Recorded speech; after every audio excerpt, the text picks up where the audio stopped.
Syahadat itu kita tahu artinya. Asyhadu an la ilaha illallah wa asyhadu anna Muhammadar Rasulullah. Saya bersaksi bahwasanya tiada Tuhan selain Allah dan saya bersaksi bahwasanya Nabi Muhammad adalah utusan Allah. La ilaha illallah. Jadi la ilaha illallah itu artinya itu. Tapi kita nggak cukup ditahu artinya saja.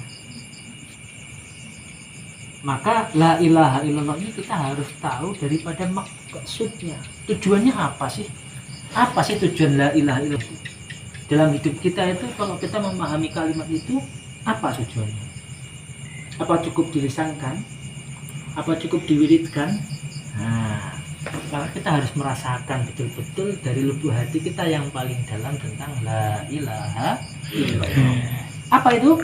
An-nukhrija al-yakin al-fasid ala zatil asya' wa na'ti al-yakin al-kamil fi qulubina. La ilaha illallah itu maksudnya kita dengan mengucap la ilaha illallah tiada Tuhan, tiada ilah selain Allah. Bahwasanya segala sesuatu ini ada karena yang mengadakan adalah Allah Subhanahu wa taala.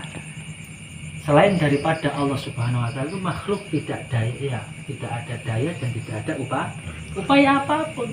Yang berkehendak adalah Allah Subhanahu wa taala. Maka keyakinan yang benar tentang tauhid kepada Allah itu kita masukkan ke dalam hati kita. Gitu. Ada prosesnya, kita pelan-pelan sambil ngaji kita masukkan supaya hati kita betul-betul mutlak hanya untuk Allah. Ada yang prosesnya ditakholi dulu, dikosongkan dulu.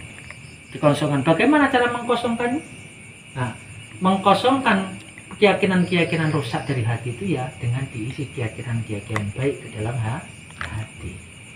Kita yakin kita diberi ujian sama Allah Subhanahu wa taala karena Allah tahu kita mampu. La yukallifullahu nafsan illa wus'aha. Allah tidak akan membebani suatu hal, suatu masalah, suatu urusan kepada si hamba ini tadi kecuali Allah memang tahu hamba ini mampu. Tapi bagaimana mampu dan sabar itu menjadi sifat, itu semua ada ilmunya. Kalau mampu dan sabar ini masih dipaksakan, nanti juga masih kadang bisa marah. Tapi kalau mampu dan sabar sudah menjadi sifat, ini insya Allah kita selalu menerima apa yang sudah menjadi ketentuan Allah Subhanahu wa taala. Maka kita dalam hidup ini sering mengatakan takdir. Takdirnya udah begini. Tapi yang perlu kita sadari dalam rukun iman, rukun iman ada berapa? Ada 6. Yang pertama iman kepada Allah, iman yakin kepada Allah. Maka ada sifat wajib bagi Allah yang kita harus ketahui. Yang kedua iman kepada malaikat Allah, malaikat ya ada. Yang ketiga iman kepada Rasulullah. Yang keempat iman kepada kitab Allah. Yang kelima iman kepada hari akhir. Yang terakhir iman kepada qada dan qadarnya Allah Subhanahu wa taala. Baik qada dan qadarnya itu baik ataupun kurang baik. Kayaknya kurang baik itu kan. Kayaknya kurang baik. Itu setelah tergantung hati kita kadang-kadang gitu. Sekarang kita pahami apa qada dan apa qadar. Ya. Qada itu ketentuan Allah Subhanahu wa taala. Kalau dalam penjelasan ulama itu 50.000 tahun azali sebelum semuanya tercipta. Bahkan sebelum kita diciptakan, kita dilahirkan di bumi, itu semuanya di Lauhul Mahfuz sudah tertulis.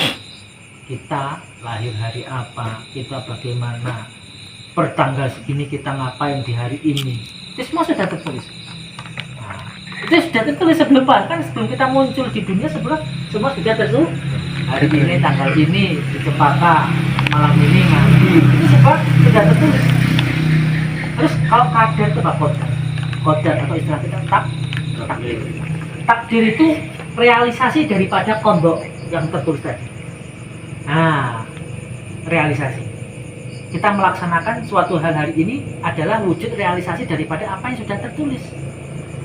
Sekarang pertanyaannya, kita bisa tahu nggak besok itu kita menjalani sesuatu hal yang ternyata di kodoknya itu besok hari-hari buruk? Nggak tahu kita.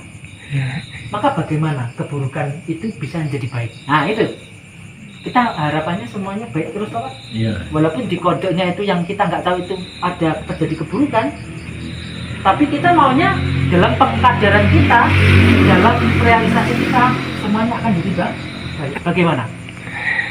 Bagaimana caranya ngolah ketentuan buruk jadi baik? Atau buruk maksimal jadi buruk minimal? Bagaimana diminimalisir? Inna doa lirodil qadar. Yang bisa merubah daripada kode adalah Doa. doa. Apa doa? Doa itu kan kerentak hati kita kepada Allah, mengharap sesuatu yang terbaik untuk diri kita. Iya Pak? Kalau dalam suratul Fatihah, iya karena na'budu wa iya karena kalau kita langsung tiba-tiba doa, kita nggak pernah sholat, kita nggak pernah na'budu, tiba-tiba doa digulungi malaikat atau ngapa-ngapa. Secara kelakuan tidak menunjukkan hamba, orang gelem ruko, orang gelem sujud, moro-moro punya masalah paling bersalah, punya masalah paling terpuruk sendiri. Ya Allah, hamba kenapa masalah ini? Mau ya Allah, hamba engkau nggak sayang kepada hambaku ini. Hari-hari